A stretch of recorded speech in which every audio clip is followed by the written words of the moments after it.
So do you believe that there were 19 hijackers? Do you accept the official account that there were 19 hijackers and they did hijack 4 airplanes? There is no evidence. There is no evidence that these 19 hijackers ever got on these planes. There are no tickets. They're not on the original manifestos. There are no boarding passes. There are no ground hostess telling them they're boarding. There are no videos of them going through security. The one you might refer to is from Portland. There is no evidence that they would be able to take over 4 airliners at the same time within half an hour or something and prevent 8 adult, trained, seasoned pilots from just pushing the hijack button. There is no evidence how these young men who had never flown an airliner before could hit the Twin Towers. It is like threading a needle on a horseback at 900 kilometers at 60 kilometers an hour. There is no evidence explaining why the American Air Force remained on the ground for 1.5 hours. Under ordinary circumstances, they would be up and intercepting within 10 minutes. And they stood still for 1.5 hours. There is no evidence explaining why an airliner, Flight 77, after having flown around in the most supervised airspace on the Earth, were able to slam into the most strongest surveyed and protected and defended building in the world, the Pentagon. And it was flown by a pilot who couldn't even rent a Cessna. He was not allowed to rent, and it is doing a completely crazy maneuver in the last step, making 270 degrees turning and diving at the same time. And you want me to believe that? If this was the script of an action movie, wouldn't you run to the ticket office screaming and ask for your money back? and you don't accept that again, do you? His passport. Do you accept that? They are finding the passport beneath the towers before the collapse. So you think that the hijacker, flying at 960 miles per hour, tells his co-pilot a few seconds before impact, I just have to pull out my passport. He's rolling down the window, throwing out the passport, and it is accidentally just found on the sidewalks. Is that the story you accept? So the passport was planted?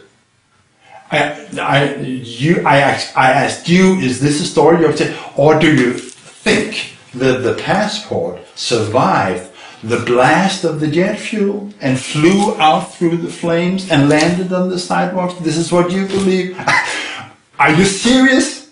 Yes. You are? Okay. I think, well, that's the official account. Is that not the official account? Well, if you accept the official account there, we disagree.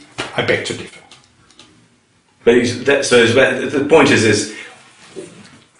if evidence is presented to you, and I guess this guy in Iceland, you decide whether you think it's evidence or not. Of course. It's like I might go and speak to a witness. You haven't spoken to any witnesses from. I don't think you've actually spoken to any witnesses who were there at the Pentagon. But if I go and speak to someone, you say, well, they're not a witness that I accept. We're talking about... You have a different approach to what is evidence, and you dismiss anything that I suggest to you. It seems a strange way of operating. You suggest that the passport found from one of the hijackers, besides World Trade Center, belonged to a hijacker who had just flown an airliner at 960 kilometers per hour into a high-rise? And he rode down the building and took out the passport and threw it out. This is what you accept? No, I don't accept that. No. You just said that. No, I accept it was found afterwards, and it would have been. It's quite possible that it was ejected from the plane. Why not? Why not? Because I just outlined the scenario that you would flunk any exam, my friend, at even elementary school in physics and chemistry. This is completely beyond imagination. So it couldn't have been brought down just by the thermite? No, because you see, you just watch, use your eyes and be ready to see what you actually see. Regarding the towers, for instance, what you're seeing there, you're seeing steel beams and girders being thrown out and hurled away 100, 200 meters.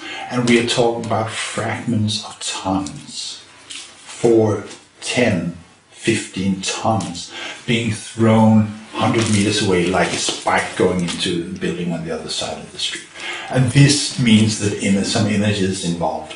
You can see the explosions actually running in front of the crush zone as we're talking about the Twin Towers now, how they're being blown up from the top down. You can actually see the squibs running in front of the crush zone all the way down.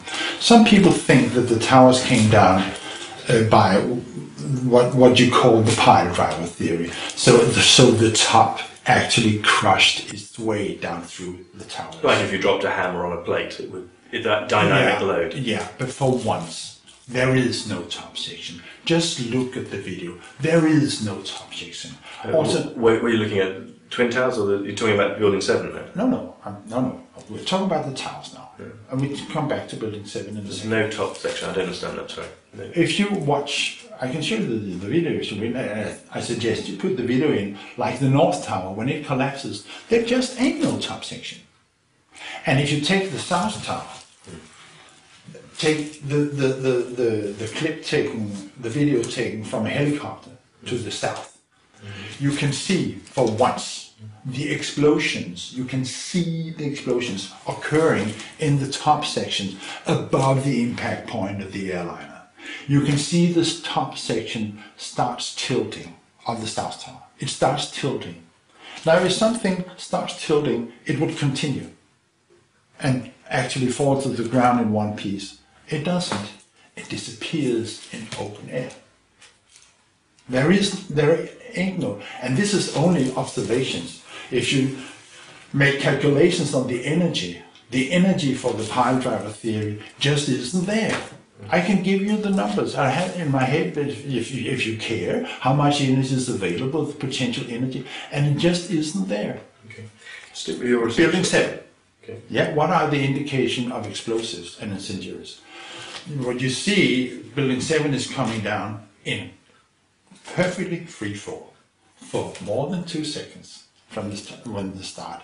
This is only possible if a whole series of charges have fired with a very exact time sequence and taking out eventually the last supporting structure of the building. When the 47th story starts to move, there is nothing supporting it as it's going down like this. Imagine. This can only be accomplished. And it is the whole building. It's the whole building going down like that. There are 24 core columns. There are 57 perimeter columns all the way down. At that moment, nothing is supporting the 47th floor. And it comes down completely symmetrically. There is absolutely no way this could have happened.